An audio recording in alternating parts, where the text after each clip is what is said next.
Muir believed that every life form, every rock form, is throbbing and pulsing with the divine.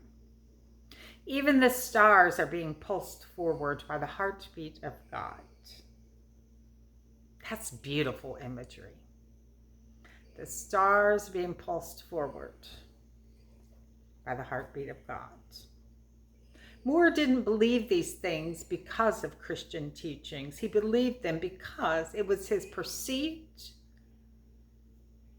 natural experience when he was out in nature. He could sense a holy, life-giving movement. He could sense a divine energy throbbing, pulsing. What a magnificent way of being.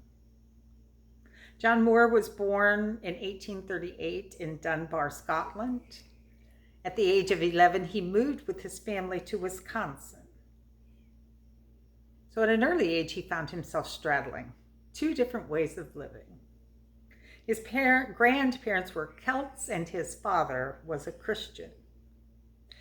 And during that era, the Christian church was undergoing a transformation. Calvinism was the name of the game in those days. Those whose voices were dominant in the Christian church were trying to create a certain kind of church filled with a certain kind of Christians. They were arguing for doctrines like predestination, which is a belief system which insists that every single part of our lives is pre-decided and God ordained. In other words, the place where you are is the place that God chose for you to occupy.